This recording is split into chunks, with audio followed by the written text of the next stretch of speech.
ceiling fan. Just draw. Not that one.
Sandy09. It's the only channel on YouTube named after my username because every other name was taken and I lack. E.g. in circle, hit that subscribe button. It helps me feel validated. In a world filled with high budget production, expert editing, and actual talent. Like it's Sandy09 because your expectations. Smash that like button and let's get into the video. What's up, Internet? I'm Andy. The numbers 0937 represent nothing of historical significance, and today we're doing Slap subscribe and let's ruin my sleep schedule together. Hey guys, welcome back to It's Sandy09, the only channel on YouTube named after my username because every other name was taken and I lack. If you like, insert main topic. If you don't like it, subscribe anyway. Algorithmically, it helps me feel validated. In a world filled with high budget production. Hold on, I need to redo that.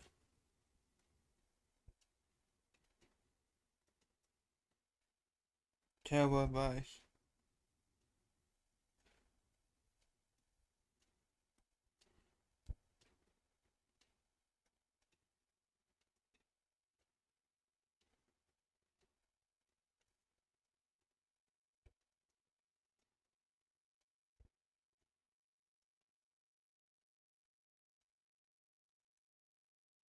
Okay. Try this again.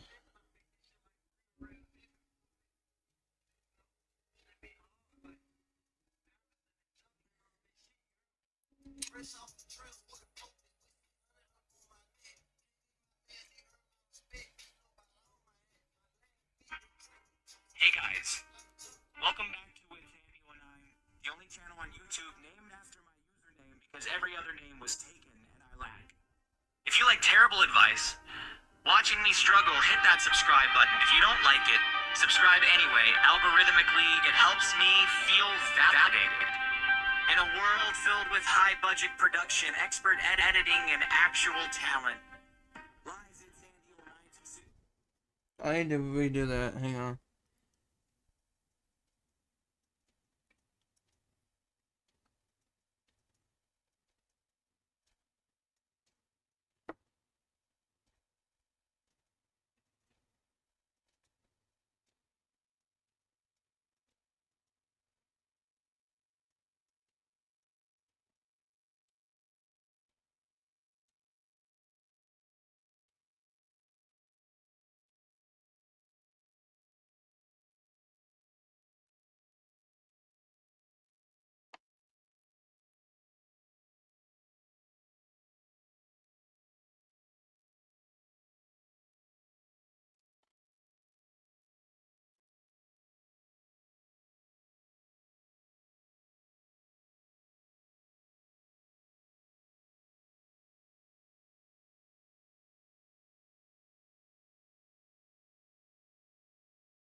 Add to state.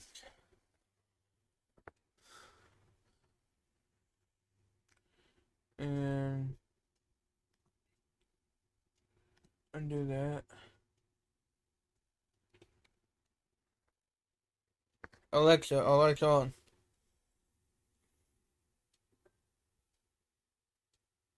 Alexa, all lights on.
Unmute sometime. Hey, go.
Hold on, Bruno. Come on, us.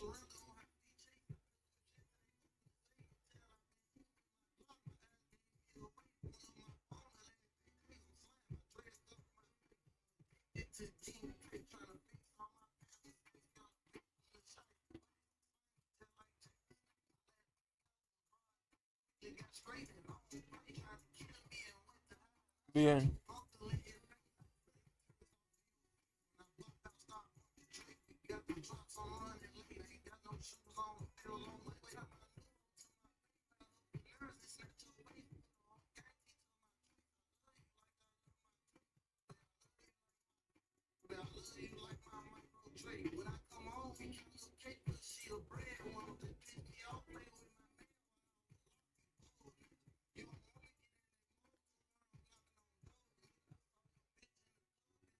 Trying to entice a nigga.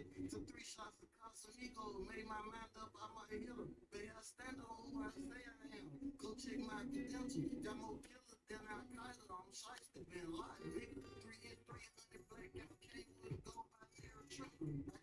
These niggas shit ain't no me crew without a gun. I can choose 36 ways to kill a nigga. Nigga, go get you a striker. Quit shooting folks out from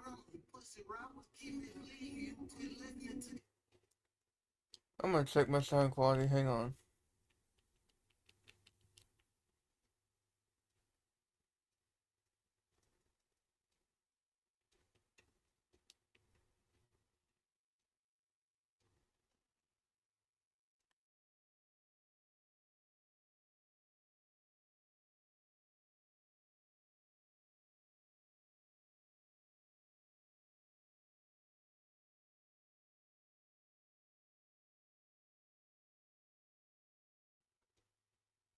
Alright.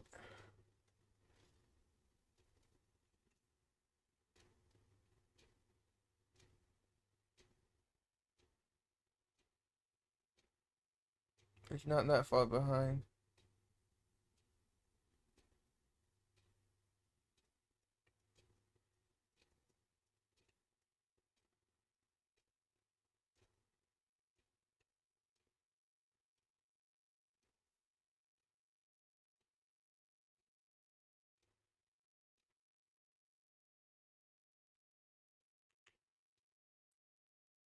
It's not that far behind, is it?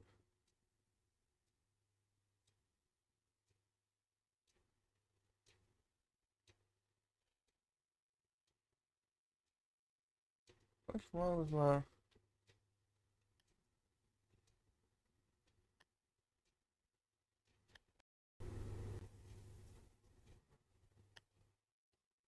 Oh, there we go.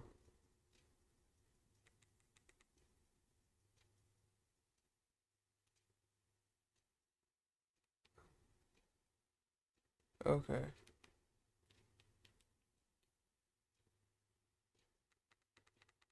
Ever hire a known child sex predator?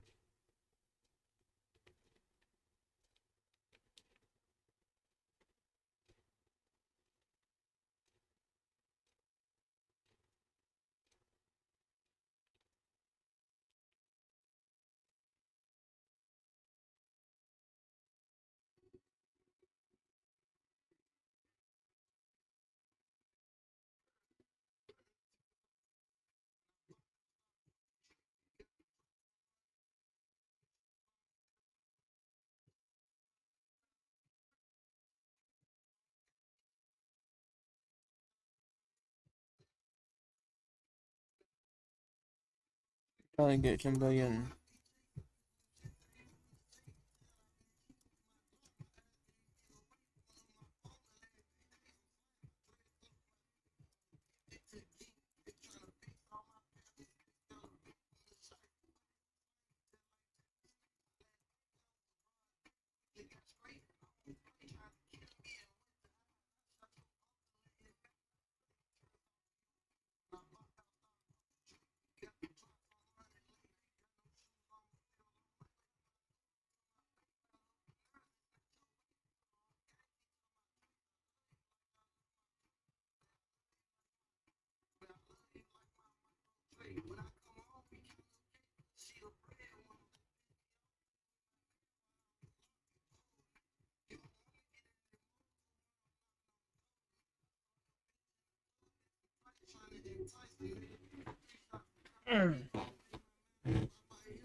On the Road by King Louis. On the Road by King Louis. YouTube video found for the keyword Road by King Louis. There we go.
Pull more answers, shall we?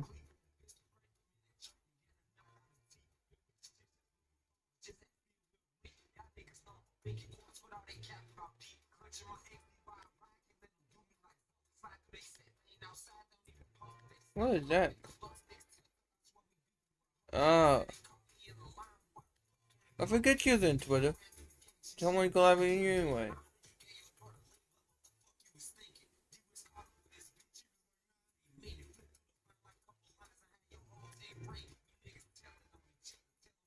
I gotta have premium to go live on Twitter. Yeah, like.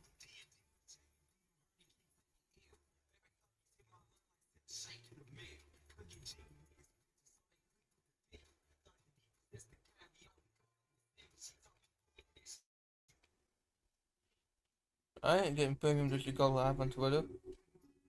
That's crazy.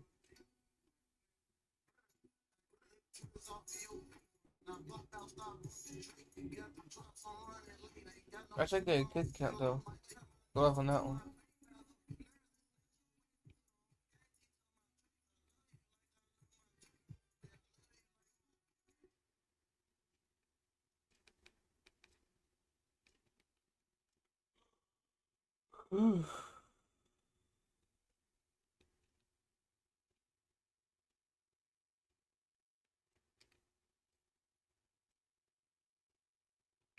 How do you eat if you don't remember things up with two foods? I wanna know. How do you eat?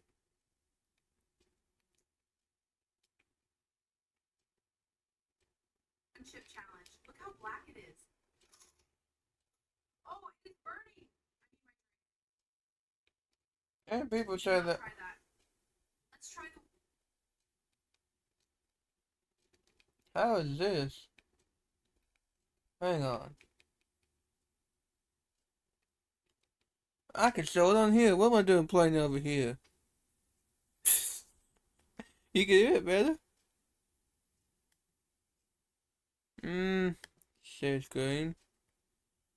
That one.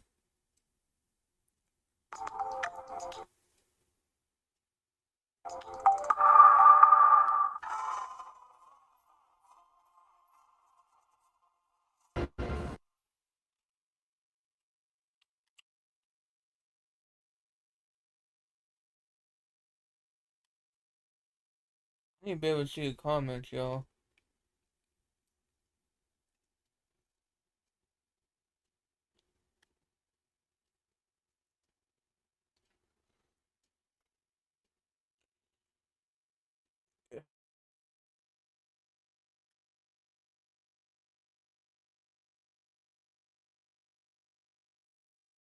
Get ready for the lights and sound. The best new stream in town. Yo! Massive shout out to everyone watching. You are awesome. Welcome to the official channel for It's Andy. Make sure to subscribe for more amazing content. Hey! Come back! Alright, this is the world's hottest pepper. Oh no, it is burning my mouth. Give me that milk right now. Do not ever try this.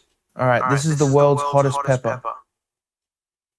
These niggas ain't having that shit like they said they is. I know it was just me and my brother at the store. We was hitting good licks going both for both. Hey, and if you ain't know, we was pushing that P for sure.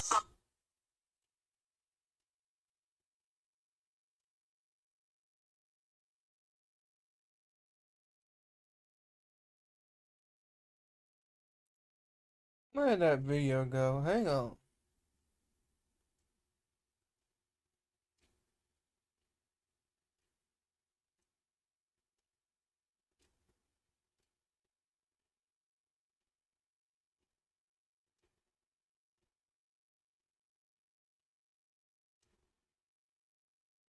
What?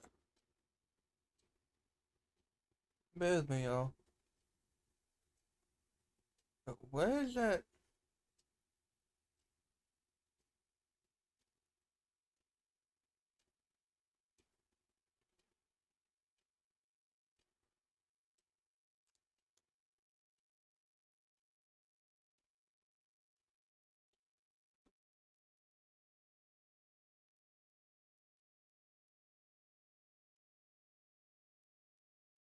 Got 30 minutes. Okay. Where did it go?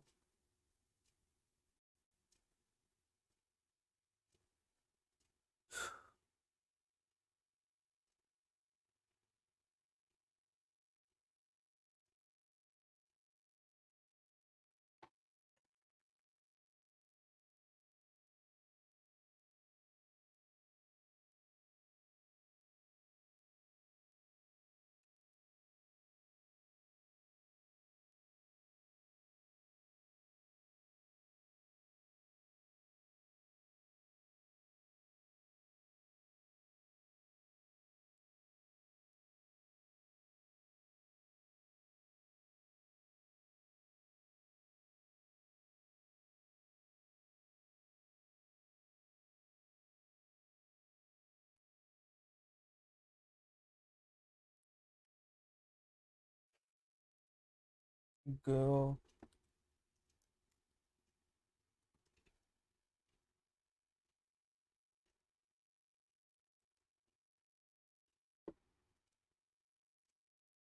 It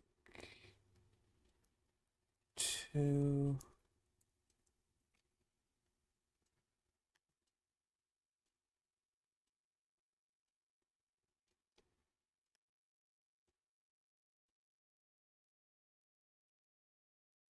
for somebody to tell me that this was the beginning of the rest of my life was really, really daunting.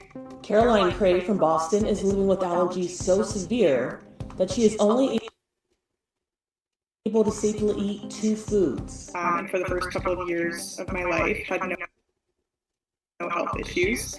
When I was 2.5 years old, I had a random anaphylactic allergic reaction to crackers with traces of nuts in them. I blew up like a balloon, my throat was closing, I could barely, breathe or speak.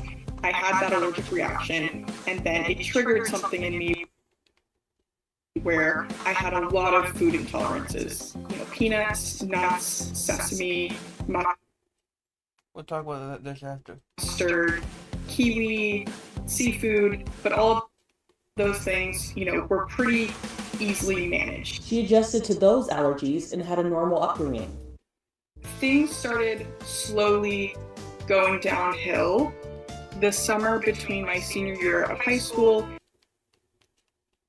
and my freshman year at college. And that is because I was dating somebody who did not respect my allergies. So I remember very clearly the first time going out to dinner with him. I ordered food and then told the waiter my whole spiel. And I remember when the waiter walked away, my ex-boyfriend said, "Oh, I feel like you were being a little bit dramatic there. Like, is it really this severe, or do you need to be making this big of a deal of it?" I was 18 years old, and at the time I thought I loved him, and his words definitely kind of permeated my brain. I started to be more lenient about my allergies for the sake of not wanting him to think I was being dramatic. This mistake caused an incident at a food truck event. Wait a minute. Her boyfriend, ex-boyfriend, sorry.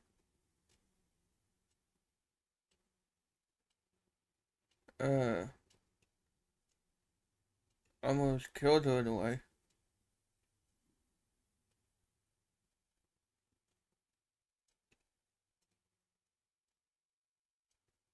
So now we have that. My ex-boyfriend thinks that I'm being dramatic about my allergies, so I don't want to make that impression on anybody else. So if I just go with the food truck, the ice cream truck that I know is safe, I'll be fine. I didn't mention my allergies, which was the biggest mistake of my life. I didn't tell them that I was susceptible to, having a reaction from cross-contamination. And so they didn't know to use a new spoon. They took one bite of it, and I immediately felt what is anaphylaxis. And when you have a plate, you gotta have a new spoon, so that's a health code violation. I got this big sense of doom and head rush, and my vision tunneled, and my throat started constricting, and my mouth got super itchy. And I turned to my friend, and I said, "Oh my God, I think I'm having an allergic reaction." I knew that could have been avoided. And at the end of the day, it was a decision I made, and then things spiraled from there. Her reactions regularly continued. It became clear that I had so many reactions in such a short span of time that my body had spiraled into a state of continued anaphylaxis. And I was reacting to all the food, but it should go away in a couple of months if I stay on this medication regimen. Spoiler alert, 7.5 years later, it did not go away in a couple of months. Caroline was officially diagnosed April of 2018. That is terrible. To have to be on a breathing machine because you ate something you're allergic to. It's terrible. He basically said that I have mast cell activation, which is a chronic immune condition in which the mast cells or the allergy cells are overreacting and perceiving things in the environment to be pathogens or allergens. My mom and I basically started crying as soon as we got the diagnosis. It felt like I was putting this huge burden that was on my shoulders and somebody was lifting it off of me. At the same time, though, it was extremely depressing because she said there is no cure for this, but there are things we can do to make it better. And there's no cure for it? Golly. And this is a chronic condition. After her diagnosis, she was limited in what she could consume. And by the beginning of June of 2018, I could only eat oats. I was slowly but surely becoming malnourished. A doctor suggested she can only eat oats, and she's becoming malnourished. I hate to live that life. try something unusual. She kind of approached me and she said, okay, this is a weird idea, but let me know if you're open to it. And she said, how about baby formula? She told me that it contains... I would not eat baby formula. Ew. all the vitamins, minerals, calories, all the nutrients you need to like build a life and to sustain a body. And I said, yes, I would, because I'm open to anything at this point. I am at rock bottom. They mixed like a little bit of the powder with water, mixed it up, and then I took a couple sips of it, and then we waited. And you'd think it was like, my God, it was like you could hear a pin drop. Like it was just so much anticipation. And after a few minutes, I was like, I feel fine. And they were like, okay. I was able to leave the hospital with a prescription of baby formula. If you prescribed it, I don't know if I would. I would try to find something that I'm not allergic to before I try that. And that is what I have been eating now, oats and formula for 5.5 years. I'm an easy one. I actually have a bunch of food allergies, so I brought my own food if that's okay. Caroline is allergic to more than just food. Environmental allergens like pet dander, so dogs and cats and honestly anything with hair or fur, mold or dust or, anything like that. So I still live, in my childhood home with my parents because this place has been pet-free since it was built. It's really hard for me to go to friends' apartments, so I haven't gotten on a plane in 5.5 years. There are moments where I feel like the girl in the bubble. And not gonna lie, seeing the spread of delicious food that my family made was probably the hardest part of the day, but Okay, that looks good. What time dinner over there? we persevere. Loved ones have adjusted to Caroline's needs. It's definitely a big act of service for me to see people helping me out in that way. Az has her new boyfriend. He has to avoid all of those allergens 24 hours prior. He cannot eat anything 3 hours prior to kissing me. And then he also has to brush his teeth beforehand as well. And he follows all those rules to a T ever since our first date, which is amazing. And he's super, super safe about all of it. And basically that just ensures that, I don't come into contact with any allergens. Okay, that's a good boyfriend right there. But back to video. There are times when Caroline gets food cravings. Yes, I miss food like crazy, of course. It's usually like crappy food. It's usually like Oreos or ice cream or like French fries, like fried food. I just write it down. And cravings, scientifically, they go away within 7 minutes, so it's fine. That I'll be okay. Here is what I eat in a day as the girl who can only eat 2 foods.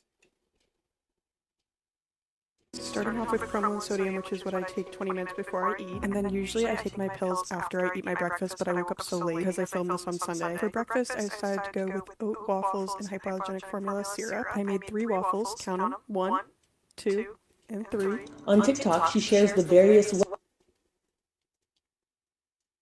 3 waffles. I would have had 2. ways she eats. Honestly, all the recipes came from posting on TikTok. Like, I posted being like, this is my diet, like, let me know if anybody else struggles with this, because I'm going crazy. And then I just got a flood of comments. I was like, oh my god, why have I never thought of that? And all the recipes have come from my comment section, basically. And it's added so much to my quality of life. Like, I really enjoy cooking now, and it's just like something I look forward to. It's I can kind of replicate things. We are making the ugliest ice cream sundae you will ever see. Caroline is working with doctors to slowly incorporate more foods back into her diet. The girl that can only eat 2 foods is on day 4 of the lamb trial. I've been food trialing single ingredient, low Are you allergic to burritos and enchiladas? histamine foods to help, normalize my diet, but it's proven to be a really long and difficult process. So you measure a little amount of the food. So like I'd start with like a piece that's like half the size of my pinky fingernail, and I'd put that on my tongue for the first day. And then the next day I would chew that around and then spit it out. And then the next day I'd take that piece and I'd swallow it. And then the next day I'd double that size and then eat it, swallow it. And you basically keep doing that until you get 2 consecutive comparable pre-anaphylactic reactions. Caroline is hopeful she will have some normalcy again one day. I want to do more than... Yeah, me too, because I wouldn't want to be allergic to everything but 2 foods. Just eating to live. And I know that I've gotten to a place in the past where I was able to incorporate more foods, and I'm really optimistic that I can get back to that place. Just a matter of finding the right foods. For Inside Edition Digital, I'm Andrea Swindle.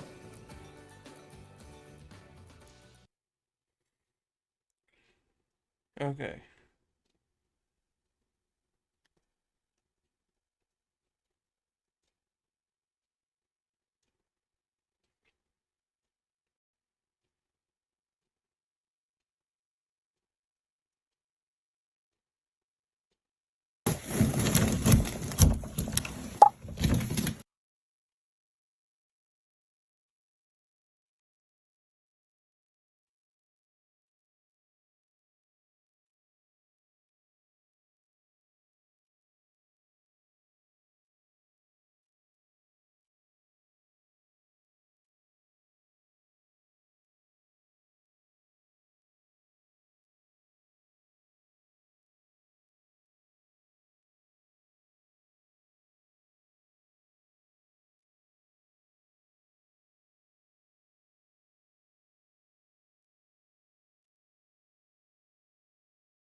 What exactly is hantavirus? Hantaviruses are common in rodents, and people can get infected with this. 3 cruise ship passengers have now died, others are being treated in hospital, and dozens more are stranded at sea, all after catching a strain of a disease that's usually spread by rats. Health experts say there's no wider threat and the situation's under control. It's very unlikely that we will end up in a pandemic situation.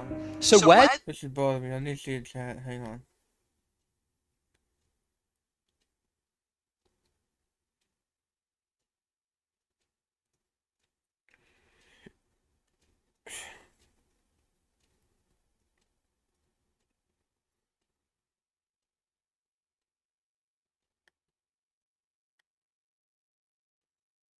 Hmm.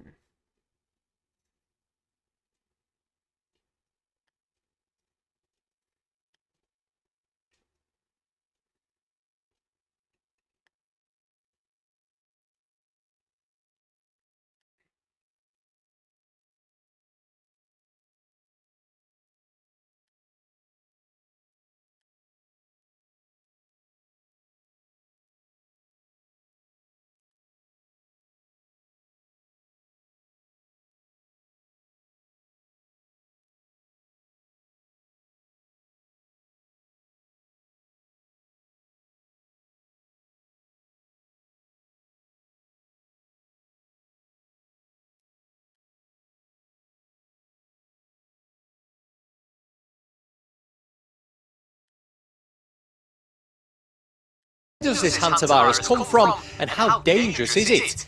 Here's the breakdown. The MV Hondius, a luxury cruise ship that was taking around 150 people from the southern tip of Argentina to Cape Verde off the coast of West Africa, until 3 people on board died after becoming seriously ill. Lab testing confirmed they had a rare disease called hantavirus. Since then, there's been more suspected cases, including a British doctor and 2 others who've been evacuated to hospital, and a man who was on the ship last month who's now being treated in Switzerland. Spain did agree to let passengers head to the Canary Islands for medical checks, but the island's leader has said no, saying public safety can't be guaranteed. So what actually is hantavirus? It's usually spread through the saliva or excrement of infected rodents. Even dried feces is a risk because it can release tiny particles which are easily inhaled. Symptoms can take 1 to 8 weeks to show and can feel like mild flu. But phase 2 can lead to lung damage, heart and kidney failure, and in the most severe cases, death. Unlike a disease such as COVID, hantavirus normally can't spread as easily from human to human. However, cruise ships are known for being prone to virus outbreaks. Back in 2020, COVID spread to more than 700 people on the Diamond Princess. Being in the same space for weeks, sharing buffet food and limited medical access at sea all contribute to the risk.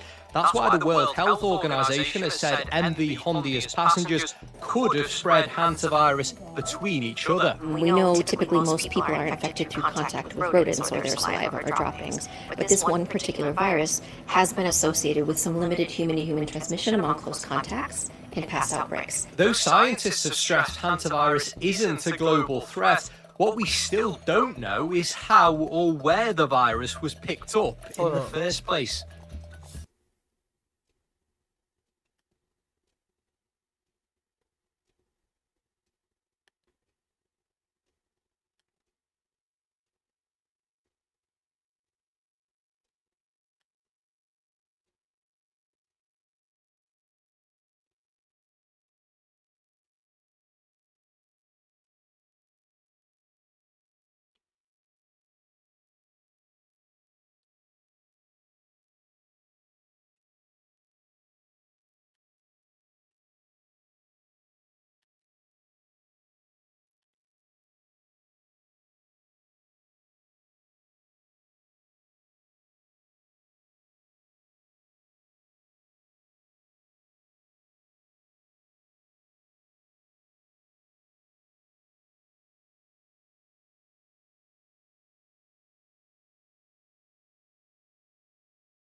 Experts have now confirmed some passengers on the cruise ship had the Andes strain of hantavirus, which can be spread from one human to another.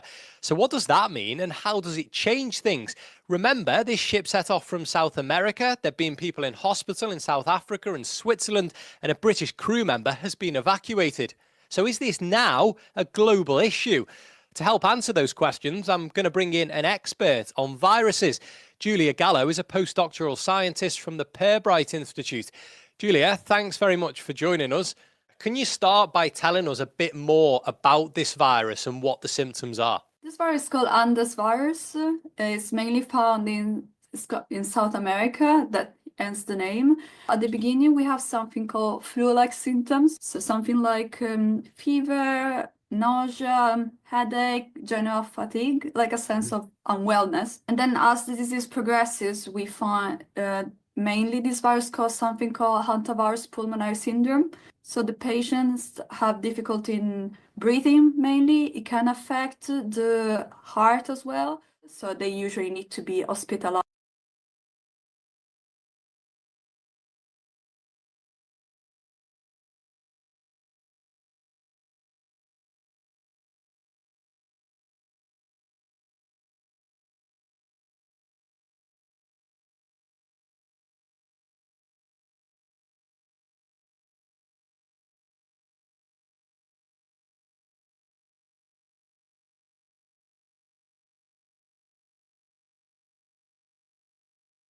hospitalized in a ICU for survival. And unfortunately, we don't have any treatment, so there is no pre-treatment like a vaccine. You said there's no treatment for this at the moment. Could there be, in theory, a vaccine for this developed? Yeah, absolutely. I think at the moment it's not something that a lot of funding agencies are focusing on, because this is a bit scary because it's something that feels new. In reality, it's not new, but it's rare. That's why we don't hear it often, and because it's rare, maybe there is not as much investment and fundings, but absolutely there are people that are looking to developing some kind of vaccine. This virus, as we understand it, is usually passed on by rats. Can you explain for us how we are in a situation now where it's in humans? How does it transfer? What can happen is that, especially in rural areas, people may come into contact with excreta of rodents, and then for example, you can imagine if you're cleaning an old house in the countryside, there are excreta of rodents, and then you maybe try to throw them away or with a broom, and when you move those, the viruses, the particles that are in these excreta becomes aerosol, and they can be nailed by people. And so that's mainly how the contact happens. So even a little bit of exposure can be a problem. Yeah, we don't know the level though. We don't know if how big. Usually for these viruses, the exposure has to be quite a high number of particles. So we don't know if it's an activity of 1 minute compared to an activity of 1 hour. Of course, the longer the exposure, the higher the chances. Most people will be hearing about hantavirus for the first time, but it's not a new disease, is it? No. So the name hantavirus comes from the river Hantan in Korea. And so the virus were found in the first time they were isolated was in 1978. 50 years old. Exactly. It seems to have been reported from the 50s. Of course, it's hard because the technology we had back then to trace disease is not the same as we have today. But it might be, they might be around at least infecting human with reports for the last 70 years. Do we know how we went from it being in Korea to, there being the Andes strain, for example? Because that's quite a big distance, isn't it? A very different part of the world. So when we talk about hantaviruses, we have different species. And broadly speaking, we distinguish them between old world hantaviruses and new world hantaviruses. So Andes is a new world hantavirus. And Hantan, it's an old world hantavirus. So they are different. They didn't move around. They were already in different parts of the world. Okay. And we believe that new world hantaviruses such as Andes, they cause, as I described earlier, a pulmonary syndrome, while viruses from the old world, so Europe and Asia, cause another type of disease which affects mainly kidney, and the fatality rate is much, much lower. So we talk about 1% for viruses in Europe to 15% to viruses in Asia. So they're very different. They're very different diseases. Yeah, the outcomes are different, the diseases are different. Of course, we classify them in the same viral family because of the genome, because of the way they look like. But yeah, we consider them quite separately. And when we do study them, we actually usually compare one to the other because we want to understand why viruses that belong to the same viral family have such different outcomes in humans. In the specific case of this cruise ship then, how could this have happened? One of the leading scenarios that we are imagining is that people were traveling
in an area where Andes could be found, so Argentina. Although my understanding is that the specific area, I think they were in Ushuaia. So, but you can imagine they were in an area where the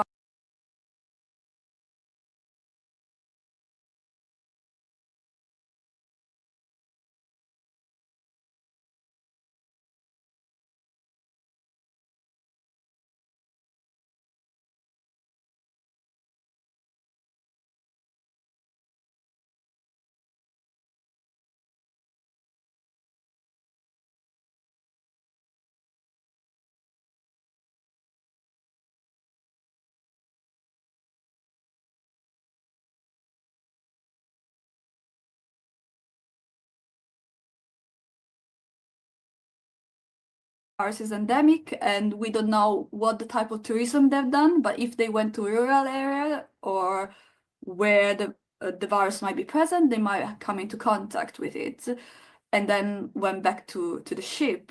And the disease takes some time to develop, so it is believed between 1 to 8 weeks. So we could imagine that we are just seeing it now because it takes a bit to start. That's the most likely scenario.